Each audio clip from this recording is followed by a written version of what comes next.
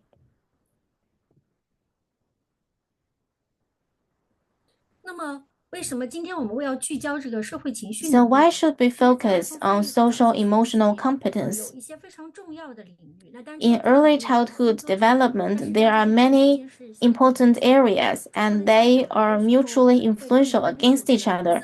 Chinese parents might be more concerned about cognitive development.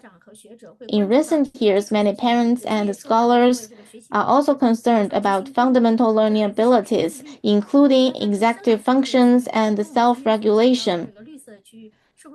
So this part is closely connected to social-emotional development.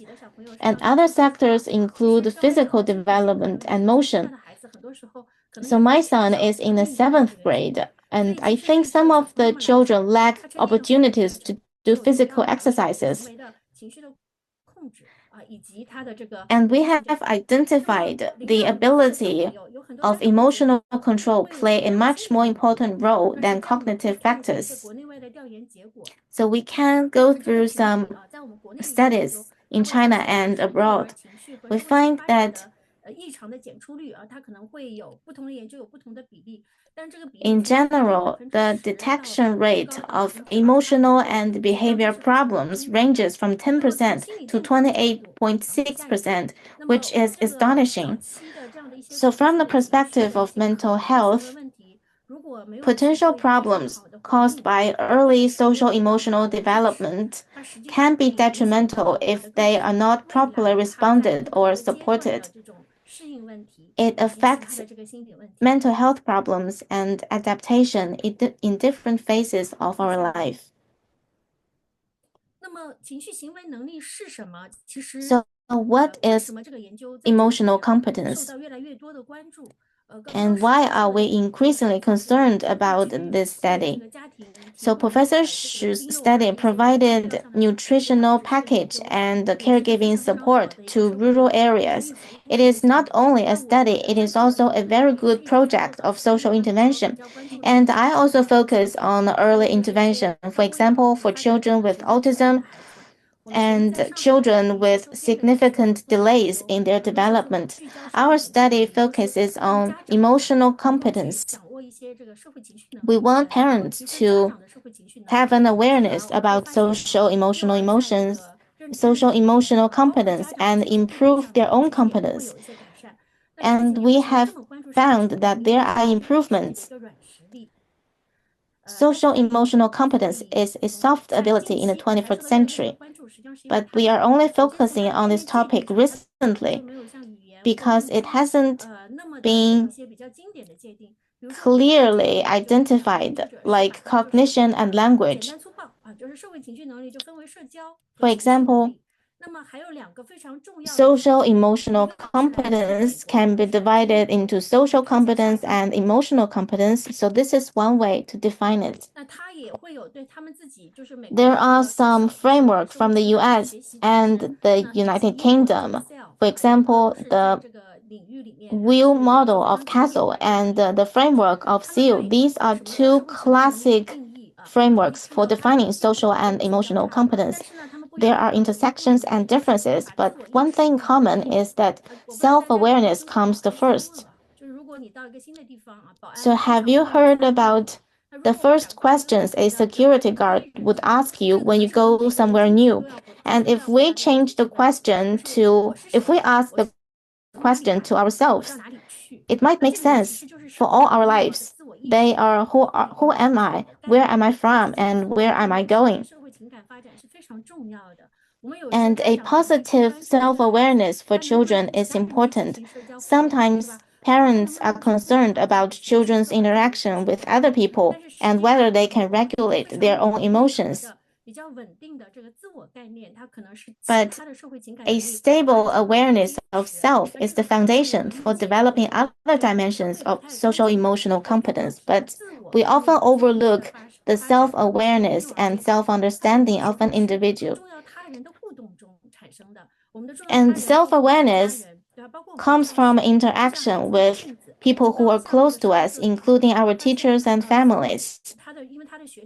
As Professor Shi has mentioned, parents have higher levels of education and they might change their behavior when they receive intervention. But for grandparents, maybe they are less likely to adapt to the intervention. So this is a very classic association of children's social emotional competence and their caregivers' behavior. And this is a very famous experiment called still face. 可能需要点一下这个屏幕上的这个。 Let's take a look at the video as a demonstration. 播不了的话，技术问题的话，我来跟大家去简单的。Sorry, it seems that there are some technical issues. 简单的来描写一下。 I will give you a brief introduction of the still face experiment. You can find it online. It's a classic study. So we know that when taking care of the children, the mother might smile to the child if the infants make a sound. And mothers will follow the children's attention. These natural interactions. In the study, the mother is required to not respond to the infant. And even if it's just an infant, they would sense the changes of the parent. They might scream and try to call their moms, and they will feel very stressed. This is a classic study because we might think that infants and toddlers are not so sensitive. But even for infants of 6-month-old, they are sensitive to the changes of emotions of their caregivers. So ask caregivers to understand that the development pattern respects your differences and provide powerful interactions. Social emotional competence are impacted by multiple factors, not only in family environments. There are some elements regarding the children themselves, including their temperament, their gender, and even the birth weight. There are many factors related to caregivers. For example, educational level, the sense of efficacy, different ways of caretaking, the mental problems, and even the age of caregivers. For example, some parents suffer from depression and they are stressed when they raise their children. And one topic we'll pick up later is responsive care. Of course, there are some environmental elements, including abuse. We have heard about some heart-wrenching news about domestic violence. And this issue hasn't been sufficiently addressed in our society. And there is unsecure attachment at the early stage. For example, before a child turns 2 years old, there might be a constant change of caregivers because parents need to go back to work. So what can we do about this? We have covered the definition, importance, and impacting factors of early social emotional development. Something we need to reflect on is mobile devices. We need to be very smart about having children use the mobile devices. Children need to learn about artificial intelligence, but at the same time, we have to provide them with proper supervision. And there are many evidence proving that we have to pay more attention to this. And next, I'd like to talk about responsive care. At an early stage, all activities are social and emotional. For example, when changing diapers, there might be some social interactions. For example, changing diapers is not just changing diapers. You can play a little game with them. And you can engage them in conversations. In daily activities, families should pay attention to building a respectful, responsive, reciprocal, and bilateral interaction to build good parent-children relationship. So how can we perform responsive caretaking? I have a few suggestions, but it is not that easy to implement. So in some amusement parks, fathers would bring their children there and then they would find somewhere comfortable to play with their cell phone. And when some children realize that they have found something interesting, they would call for their fathers, but the fathers are looking at their screen. And the fathers would even become impatient. However, active attention and timely response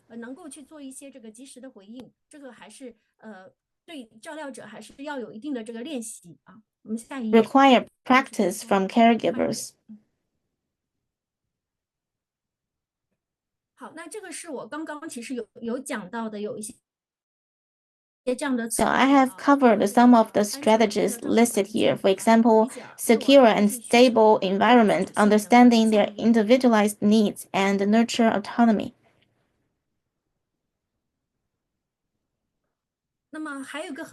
Another important concept is self-consciousness.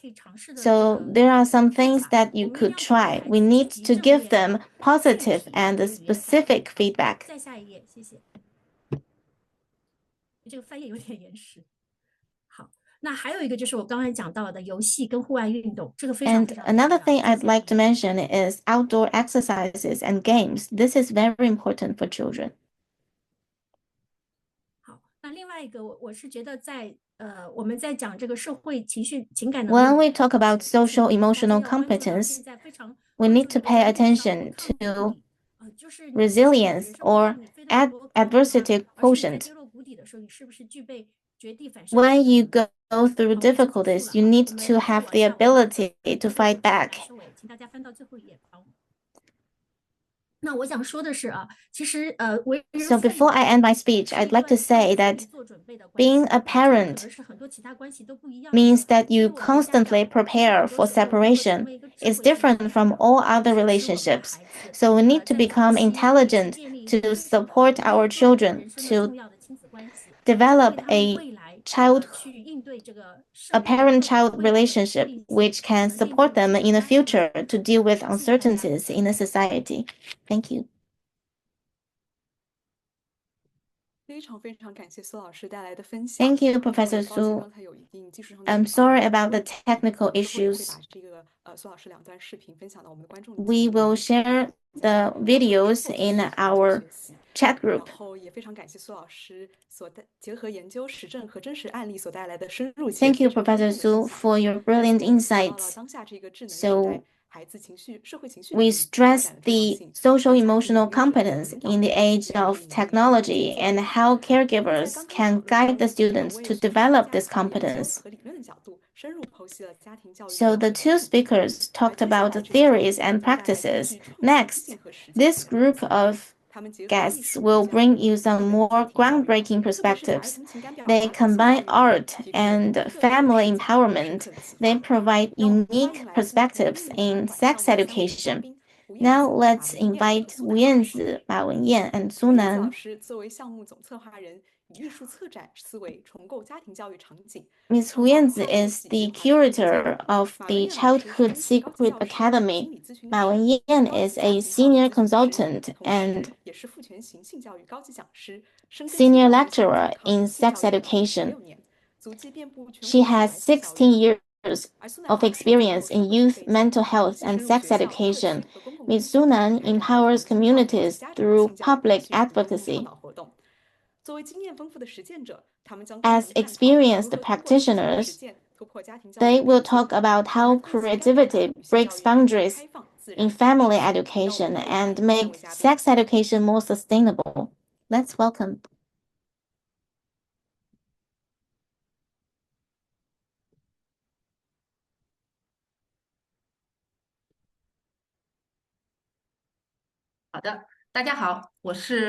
Hello everyone, I am the curator of Childhood Secret Archive, Wu Yanzi. It's my pleasure to come here with Ma Wenyan, Su Nan. We will share some of the insights on childhood secrets. I'm highly inspired by the guest speakers before, and this community is based in Chengdu. It is a public art project. The project started in 2019 and it has been 6 years. So as you can see on the screen, the core content of the archive of 5,000 childhood secret documents from people from diverse age groups and places. The earliest comes from 1918 and the latest comes from 2020. It covers the social changes over the past century in China. We can see how social development stages affect childhood experience and family education.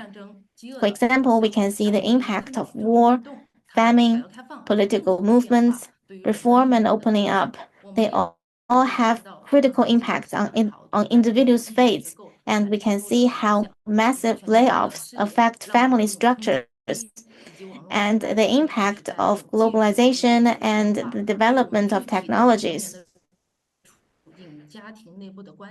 They all impact our individual childhood experience and the family relationship. So when you go into the archive, this is the reading area.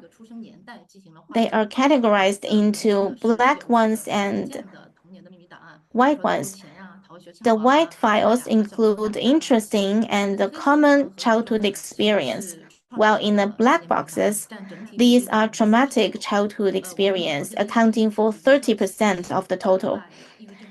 Themes include sexual assault, campus bully, depression, suicidal intent, and the difference between rural and urban areas, and the situation of left-behind children. Many of the problems are invisible in daily social life, and problems caused by the lack of education, the lack of sex education are most prominent. On the right-hand side is a secret entry area. It's a cozy small space. So when you go in there, you feel like you are wrapped up and safe. There are pens and papers available, along with a list of phone numbers for minor protection. If visitors need protection, they can make a call whenever they want, and we have a jar of candies to comfort the weeping souls when they confide their secrets. And the files will be categorized and put into the exhibition area. And we have an interaction zone with posters and books. This is also a national social action network. We have some related institutions that might be engaged in different areas, including child protection and legal protection. They can find archives they need. And we have an area of animation presentation. All animation comes from the secrets we have collected. Some files themselves are not available for public online, and the photo taking is strictly banned because it might cause repeated traumatic experience for the secret owner. So let's take a look at the animation and see what secrets are included.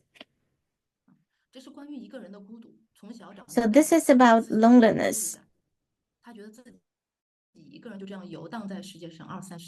He feels that he's all alone. This one is about conflicts in the family, fights between parents. And this is a story about a child with passion for music but stopped by her parents. This is a crying face from an adolescent boy confused by the changes of his body. This is about how rumors and violence in the village affect childhood. So this is about memories of violence.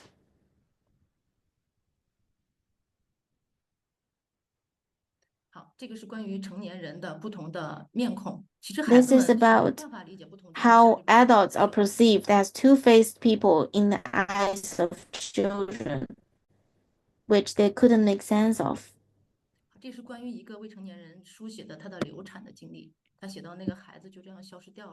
This is about a miscarriage experienced by a minor who described the feeling of how the fetus left her body. This is about the road back home for a left-behind child who had run away from home. 好的，我们到下一页。当我们收集到这些秘密的时候，我们就想要知道。 So when we collect the secrets, we wonder, can we listen to more voices from different parts of the country? So going into different places, we have created the concept of a drift bottle for secrets. We hope that the secret meets different people in different places. So this is a project in Xi'an. It's designed by our architect Liu Xianghui. There are areas for document entry, reading, and animated display. And the outside of the building is the projection of AR augmented animation. So we present childhood experience in this space, and they can have an immersive experience of other people's childhood. You can choose different timestamps and different routes. The themes include broken ceilings, feeling ignored, and unwanted in the family. This experience helps visitors connect with each other and start dialogues with them. We also had a project in Chongqing. We made some stuffed toys based on the secrets. On the left-hand side, the stuffed toy comes from a boy. He writes that if I run fast enough, the memory of my parents fighting won't catch up. In the middle is a girl who lost her beloved dog. He drew a loving portrait of the dog. On the right-hand side comes from a 20-year-old. She still blames herself for the divorce of her parents. She wrote that if I get better exam results, maybe they wouldn't divorce. It's urgent. We need some social network to respond to these topics. For example, we are a member of Chengdu Association for Minor Protection, and we have over 160 volunteers, including moms, teachers, professors, and social workers. One story I'd like to share comes from a prison guard, Zhou. So she mentioned a case, an underage sexually assaulted, and she fell in love with the adult perpetrator. Over time, she started to find more girls for the perpetrator, and eventually, the girl ended up in prison as an accomplice and lost her freedom. We talked for 4 hours, and I still remember that night. We were asking why things like this could happen. It is because the lack of sex education in families, schools, communities. And another story responds to this point. It's from a grade 7 student, Xiao Yu. So in grade 7, in their classrooms, there were inappropriate remarks and jokes about sex, and they even mimic movements of sexual intercourse, and a few girls were touched on their thighs. Things went so bad that during a class, 2 boys mimic movements of masturbation towards the beautiful young teacher. So Xiao Yu wanted her mother to help, and both of them went to the head of legal affairs at their school. Eventually, the boys were punished, and the atmosphere of the classroom improved. This is not a rare case. I'd like to share a group of data with you. It was released in 2024 in May. It's about underage crimes. The data is released by the Supreme People's Procurate of the People's Republic of China, and we find that 50% of the minor criminal cases are related to sex. In response to this topic, we initiated a program, Guarding Every Blossom. It's a service plan for youth sex education. We hope that within a year, we could respond to the lack of education through art, including picture books, forums, and stage plays. And through some street exhibition, we can break the barrier between communities on sex education. We want more parents and children to know that it's not only China that promotes sex education. Sex education is important all over the world, and each country is dealing with it in a different way. So what is the current situation of sex education? I'd like to give the floor to Ma Wenyan to talk about this. Hi everyone, I'm Ma Wenyan. I've been teaching in middle schools for over 30 years, and for more than 16 years, I've been involved in mental health counseling. So today, I'd like to share our current status of sex education. We have some laws and regulations. For example, the 2019 guideline for family education stipulates that children should receive sex education. Similarly, the 2021 law on the promotion of family education and law on the protection of minors stated that sex education should be provided. Earlier in 2008, we have guidelines for sex education. For example, for primary school students need to know where they are from, and in secondary school, topics include AIDS and protection against sexual assault. In high school, they discuss the avoidance of premarital sex, which is a bit unrealistic now. So overall, the content covers physiology, psychology, and ethics. It emphasizes knowledge and skills and the development of attitude and values. It's comprehensive, but the reality is quite disappointing. In terms of biology textbook, grade 7 biology doesn't even mention sexual activity when they talk about reproduction. Maybe they believe it's already covered in grade 1. But avoiding this topic makes it difficult to explain AIDS and sexual assault.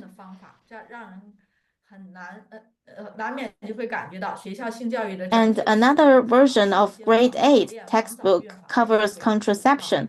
So the mindset is about prevention of sexual abuse, early sexual activity, and teenage pregnancy. So there are 3 major gaps in school sex education. First, no allocated class hours. Second, no trained teachers. There's no training, certification, or professional title, which means they have no way to advance in this area.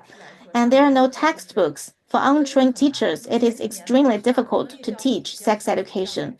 A few years ago, there was one textbook titled Cherish Life, but it was removed from circulation for various reasons. Of course, there are some outstanding examples. For example, the Qing'ai project. It's a major national nonprofit initiative, built over 1,000 Qing'ai classrooms, and 20 million students and teachers benefited from this. But this is only a rare case. For most schools, sex education is difficult. And even if they do have sex education, it's not systematic, and there are differences between different schools because there's no scientific structure for this.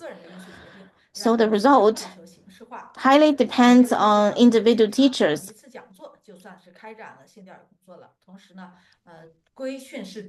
And for the majority of sex education, they do not emphasize the ability to deal with realities that they might meet in the society.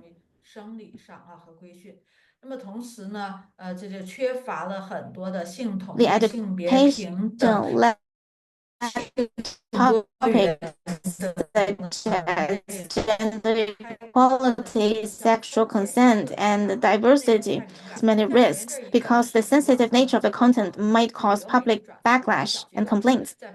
A while ago, there was a video of a primary school teacher teaching sex education in their lessons. I think that the good side is that it openly names sexual organs and stress privacy protection. The downside is that it emphasizes not dressing in an improper way, which reinforces the stereotype that victims are at fault. So I have some practices in my school. There are class-based lessons for primary and secondary schools. I would allocate at least 4 hours every year for sex education. And I'm also invited to deliver sex education lectures to all grade levels by some schools. I think I can talk about everything: love, sexual dreams and fantasies, gender equality and sexual diversity, and sexual consent. I also deliver speeches for parents.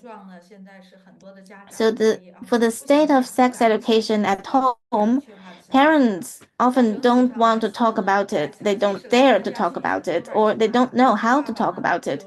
Most participants who come to our lectures are mothers, and fathers are great storytellers in social settings, but they don't know how to talk to their children about sex.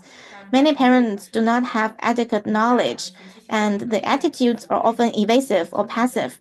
There's little willingness to invest time or money in learning about sex education. Since 2029, I run over 20 sex education camps for parents, and I found that there are many differences in our values. Some programs cater to parents' preferences and aim to discipline children, which actually hinders their development.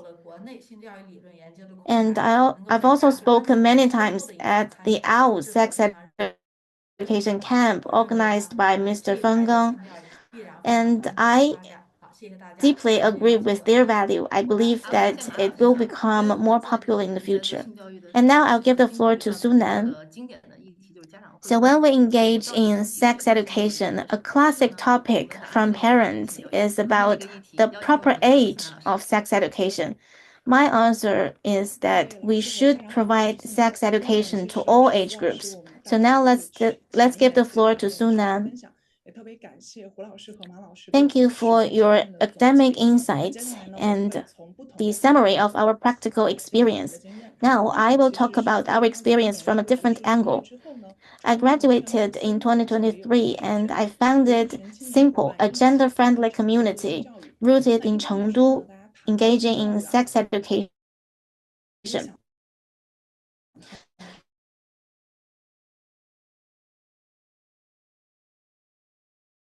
So when it comes to sex education, it's usually associated with minors. That was also our initial sex education look like, how to provide it at home. We have delivered the activities in different settings, including companies and community centers. But over time, we realized that one major barrier to providing quality sex education for minors is that almost every parent had also experienced a childhood without proper sex education. Their understanding of sex comes from their caregivers, and they pass the same knowledge onto their children. But there might be some misleading concepts. For example, some believe that sex education is only for girls, and boys don't need it. But that is not the case. It's exactly the lack of education on respecting boundaries and others' feelings that leads to harassment and harm. And that's why some children do not know how to establish connections with their peers. And some boys go through sexual assault as well, and they do not know what to do. Others think sex education is about preventing sexual assault, but we overlooked how kids need to deal with complicated situations beyond just calling the police or telling a teacher. So where does this strength come from for girls? Some parents believe that sex education is biological hygiene education. But when we talk about tampon use, why do we still worry about damaging the hymen, which is associated with virginity. Over the years, we have realized that sex education is related to unlearning misinformation and shame. And such common sense about sex are passed down across generations within families. So as sex educators, we have to ask, several generations have lacked sex education, so is it enough to start with just kids? I believe that we need to start consciously with adults and provide sex education to all genders and across the entire life cycle. So based on this common sense, we established the community of Simple. We are grounded in gender perspectives, and we draw on sociology, sexology, and psychology. We deliver a range of courses and events. We bring in power from the market and nonprofit organizations to drive community-led sex education. For minors, we listen to their own voices. For example, they might choose their own time to have sex. Should I reject a confession from someone I don't like, or should I try to date them? Apart from this, we have workshops for adults about sexual harassment, sexual health, and domestic violence. We also have courses.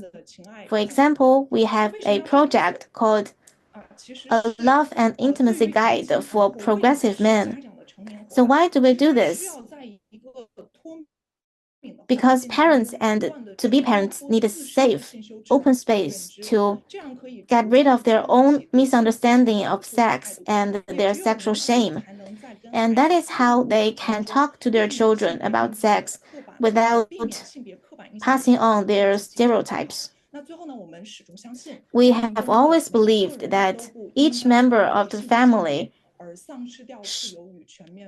shouldn't lose their abilities because of their gender and sex. In the future, we will continue to promote sex education across life cycles. We hope that we can help today's adults fill in the gaps from their own childhood sex education. And we want to make sure that the next generation can get quality sex education. Finally, we sincerely hope that every adult can start with their own sex education, form and shape a positive, healthy attitude towards sex, and ensure that each family member can live with health, well-being, and dignity. Thank you. 好的，感谢马老师和苏楠的介绍。那么有这么多伙伴支持呢，我想向大家介绍一下我们今年启动的2025。So I'd like to give a further introduction to our project this month. This year, there are 4 parts: a month of sex education themed activities covering different age groups, and the second is art exhibition on sex education. The third one is lectures on case studies of underage sexual assaults, and the fourth part is an incubation of children's action group. For example, Sunan will deliver monthly Q&A. We have an audio document where we collect questions from different ages and different groups.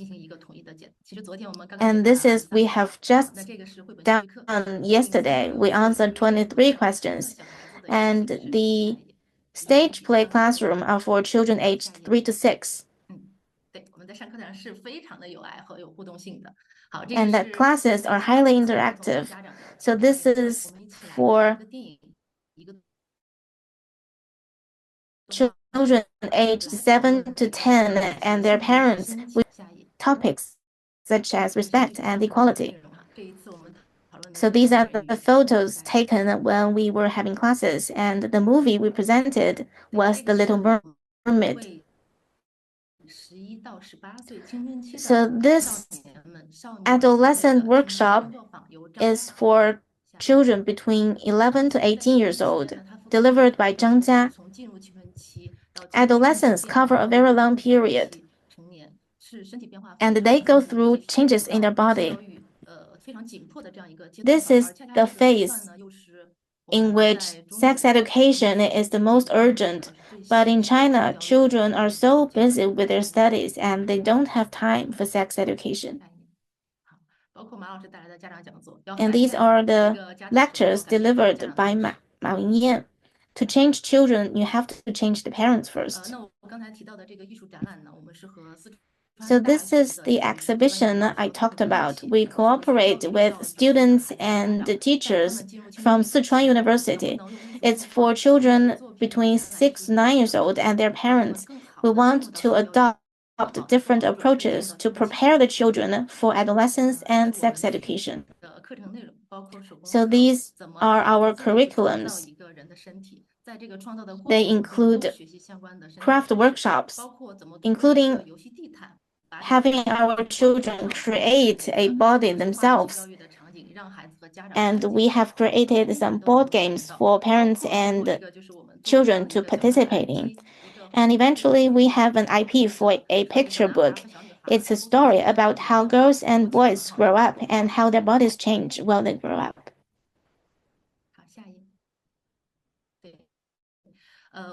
So in summary, I have covered some of our actions and approaches.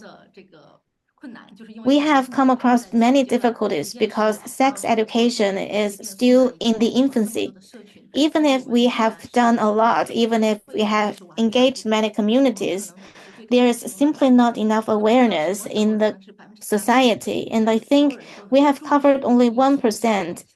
And I hope that everyone can put more focus on this topic. It requires cross-disciplinary actors and collective efforts.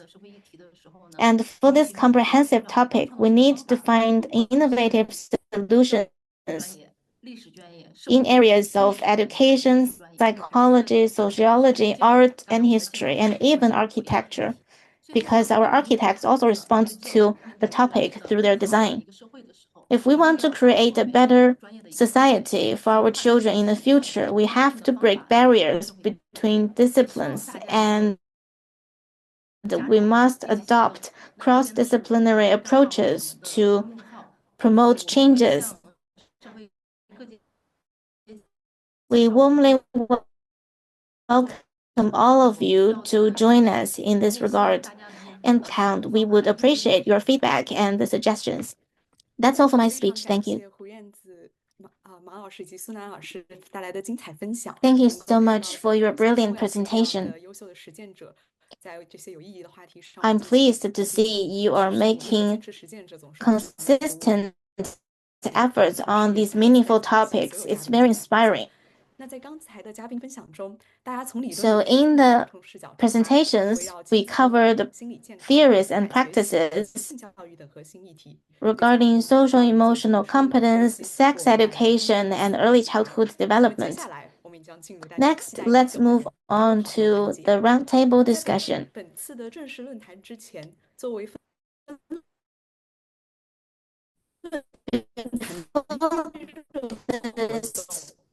Panel as the 30 parents parenting, and many interesting topics emerged during the discussion. We've chosen some core topics to discuss with these practitioners and experts. Thank you, Yu He. So we have 4 topics for roundtable discussion today: the public participation of family education, diverse needs of family education, how we can include the sex education in family, and how can we help parents themselves to grow. So before we officially started this panel, parents from different areas participated in our discussion, and we have realized that there are differences in many dimensions for different families, and the diversification made this topic ever more important. So first, we want to start with public participation in family education. The first question is for Professor Xu Yaojiang.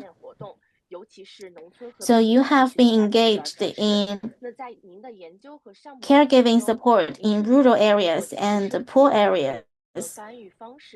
So how do you design interventions and educate parents about responsive caregiving? And how do you encourage family members, especially fathers, to participate in caregiving? Thank you for your question. So the project in Ningxian started in 2012. There are 5 areas in early childhood development, including nutrition, health, security, early learning, and responsive care. Of course, responsive care is related to all aspects.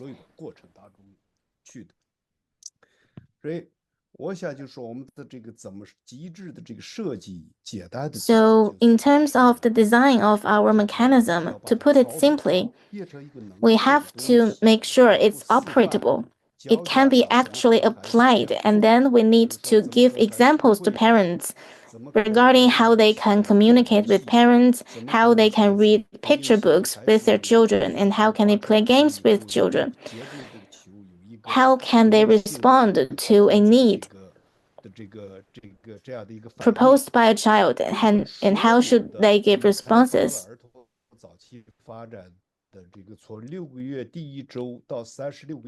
We developed 248 games for children between 6 to 36-month-old, and through playing the games, we can realize the principle and practices of responsive caregiving. From our data, 80% of caregivers in rural area do not even have high school education. So you don't talk to them about abstract concepts. Instead, you should lead by example. In terms of the inclusion of fathers, of course, fathers play an important role for children's development. And we encourage fathers to participate. And it also requires us to lead by example, because rural environment is different from cities. We have to give them examples regarding how to talk to their children and how to play games with their children. Thank you, Professor Shi. You talked about leading by examples. I think it applies to all environments, rural areas and urban areas alike, because we are only being parents for the first time. We need to learn from others when it comes to how to provide responsive care. Thank you. The second question is for Hu Yanzi. So projects like Childhood Secret Archive have very unique curation and methods for community building. Essentially, it's about art curation, and it is through this form that families get involved in the process of education. So I was wondering, when doing art design, how do you attract parents to approach the topic of family education? And how can the art forms break barriers between families and even within families?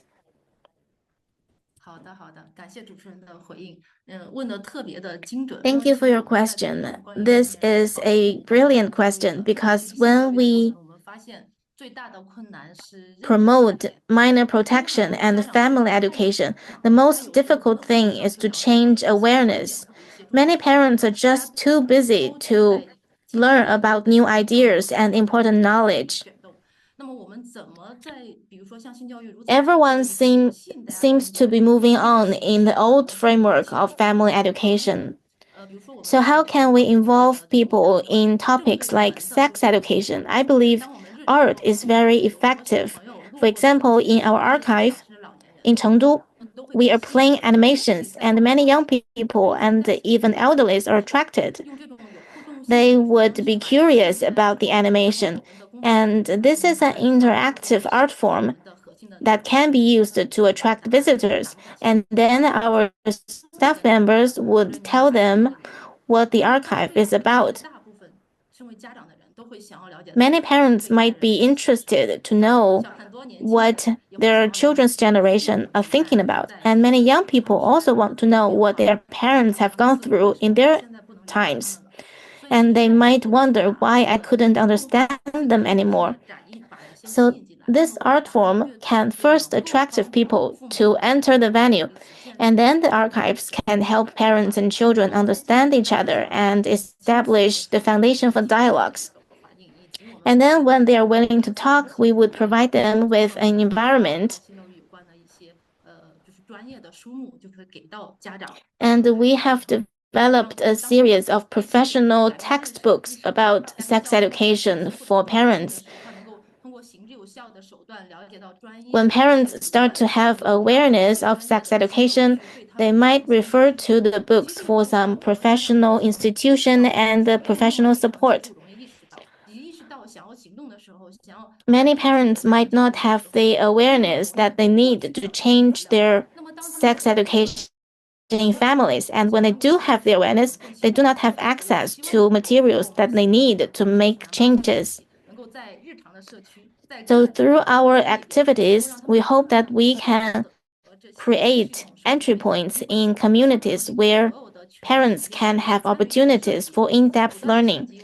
I believe that a systematic interactive design and constant upgrades, including our display of animation, the exhibitions, the picture books, and even tools, will play an important role in promoting sex education and education. We need to be truly innovative. Thank you, Hu Yanzi. I believe that the archive has moved sex education from families to a more open space. And this is a very unique attempt. Thank you for your insights. The next question will move on to a new topic. We'd like to talk about diversified needs for family education. So as Su Xueyun mentioned, she has experience in education for children with autism and children with special needs. So in our previous activities, we have a father who has a child with autism. He shared his experience openly and sincerely, and he shared with us some of his troubles as a parent. Many families are faced with childcare for children with special needs, and they experience anxiety and vulnerability. So, Professor Su Xuyun, under such circumstances, for children with autism and special needs, how can parents use the concept of responsive care to support children's emotional regulation and social development? Thank you for your question. Well, for autism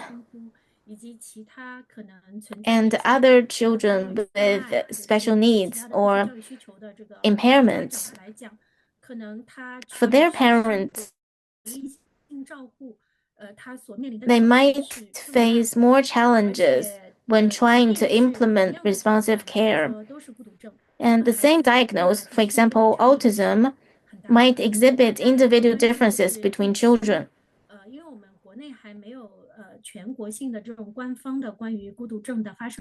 In China, we do not have an official report of the rates of autism, but according to the US, the ratio is 1 to 31. So it is not as few as we believe. Many families and parents are faced with such challenges. So as a society, we should first provide a supporting system for these families. So we need to first bring in the public, including parents. They need to change their understanding or stereotype about autism. And when children are diagnosed with autism, families should be able to find a series of support. If parents need to support their children because 当孩子家长跟这个孤独症的个体的这个婴幼儿 the interaction between parents and 会不一样的。 infants 孩子他不 and 像你 toddlers with autism would be 只 different. 要你能够去和他有一个积极的 These infants and toddlers might 正向的 not 反馈 be able to give positive feedback to the parents. And that's why parents are faced with greater challenges. They need more professional knowledge and support. A few years ago, I was doing a project in rural areas, and the project involved children with autism. In many occasions, we wanted the students to we wanted the children to follow their own schedules. We don't simply tell them what to do because parents have their own troubles and they're different for every family. We go into the family to know more about the routines of children and what are the resources in the family, how the parents interact with children, and we will help, including how to use the materials they already have. I remember there was a family in Shandong province. The child could barely talk, but the child enjoys going to supermarkets. So we want parents to focus on what the children are interested in and start with the activity that the whole family participates in. During this process, we find some ways to interact with children. And families with children with autism and other special needs might go through mental problems themselves because they're challenged in many aspects of their lives. The challenges might be different in different phases while the child grows up. So it's a process of constantly dealing with different challenges. As a parent, they need to constantly learn and challenge themselves. We did a study where among the samples, around 50.2% of parents for children with autism are diagnosed with anxiety and depression. However, we oppose the concept of a refrigerator mother. However, the growth of every child happens in the environment of the family. We've also found that if a parent is positive, the first step of education intervention would be acceptance. If parents can accept the reality and do not treat autism as something untreatable, there can be improvements. In our program, many parents can adjust their own mindset and they can find their own social support system. For these families, the symptoms of the children can improve. Some children even go to normal middle schools and they become important members of the family and they can have a quality family life. So it is possible to improve. Thank you. So professional support from experts and improvement of parents' capacities and the belief in family education are all very important. So next, let's talk about a pragmatic problem, sex education in families. In our previous group discussion, many parents have learned to use picture books to talk about body and privacy with children. But after children enter adolescence, many parents are too embarrassed to talk about sex education. So under such circumstances, support outside the family is important. So for Sunan and Ma Wenyan, I'd like to talk about this topic. First, for Ma Wenyan, many parents want school to conduct sex education for adolescents, but they want to know how they can communicate communicate with teachers, and how can schools help? So in your experience, how can teachers play a role in sex education, and how can parents and teachers have a better cooperation? Thank you. According to my own experience, many teachers in school haven't received professional sex education as well, so they need to learn themselves first. And after that, they can recommend parents to learn about sex education. For example, read some books and attend some lectures. If the teachers are sufficient, they can have some salons and clubs in school for parents and guide parents for sex education. And to avoid complaints from parents, schools might need to have some strategies. For example, do a survey on parents and students to know their needs and identify things that we should mostly pay attention to. Because parents are at very different proficiency levels. When I am a parent myself, I would actively go to the school and say that I can talk about sex education for free. And sometimes the teachers are very delighted. If parents have a certain level of proficiency, they can take the lead and do the work themselves. Even if parents are not receiving systematic sex education, they can provide some suggestions to the school.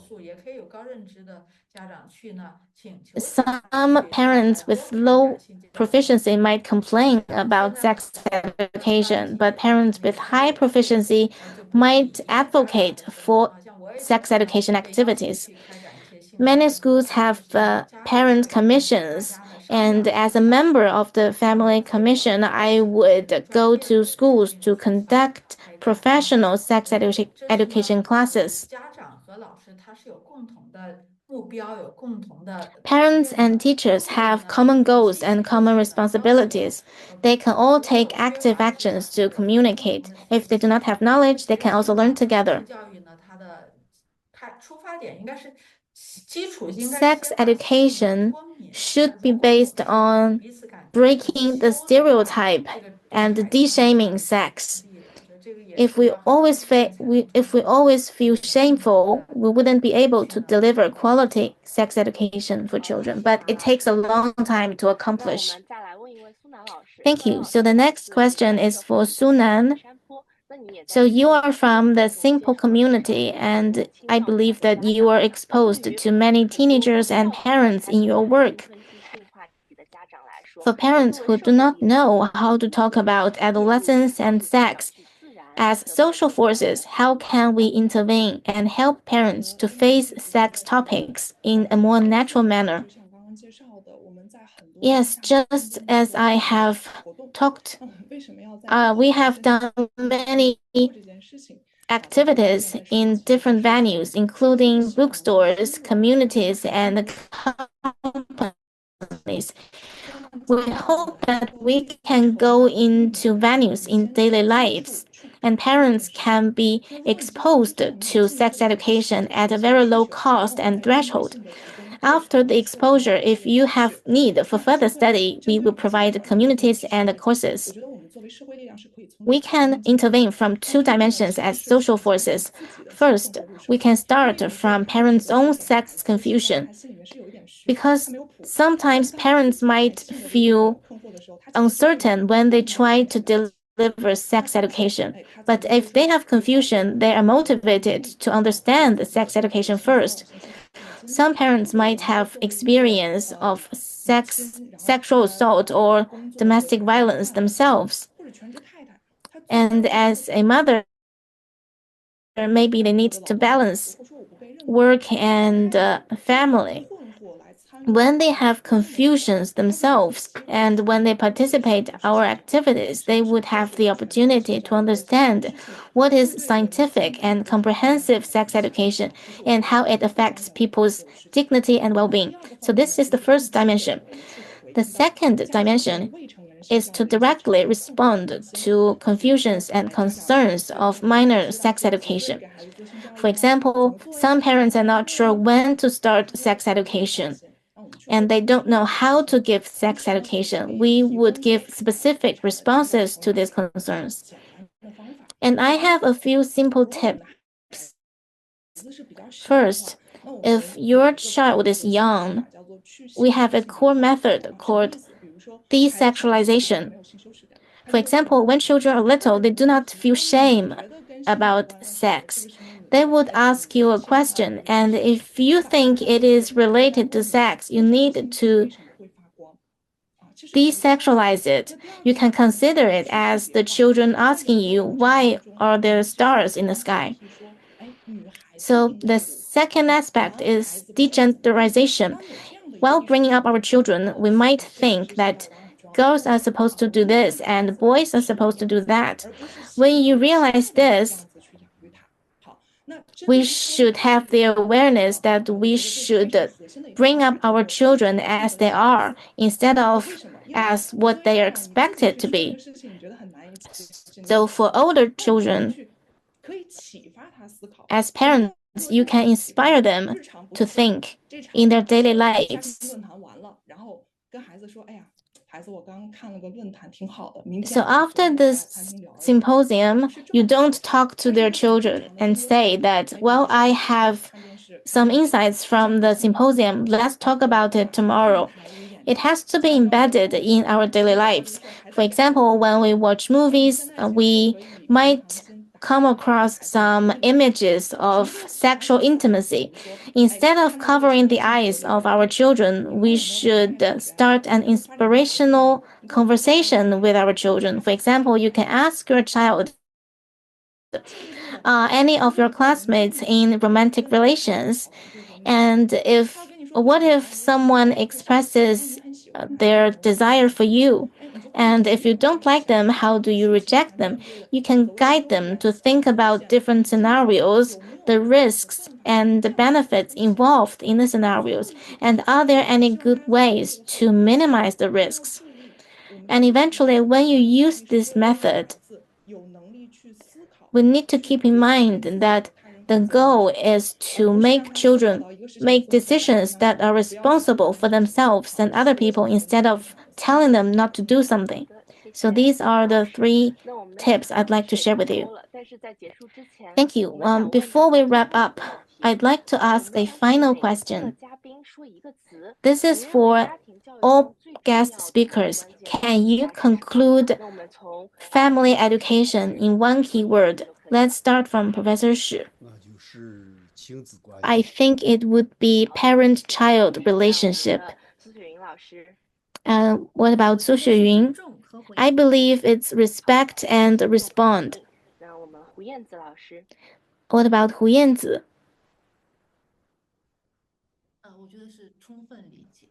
I think it is understanding and patience.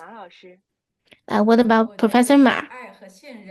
I believe it's love and trust. What about Sunan?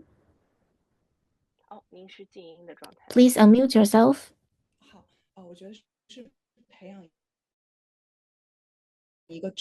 I believe it's nurturing a wholesome person. Thank you so much for your insights. I wish we had more time, and we have so many more questions for you, and we will share the questions in the post that follows this symposium. So today we have talked about theory and practice, urban and rural areas, children and caregivers. Each speech have given us inspiring insights. Thank you for your speeches, and I'd like to thank the audience and volunteers for your participation. I hope that this discussion can inspire more thinking to make family education more open, inclusive, and create a positive environment for children and caregivers. I believe that this is only a starting point for the exploration of family education. I'm looking forward for more communications and practices. Thank you again. 感谢家庭教育分论坛的主创和嘉宾们为我们带 I'd 来 like to thank the guest speakers and co-hosts of this panel. Please take a short break, and coming up is Education through Art panel.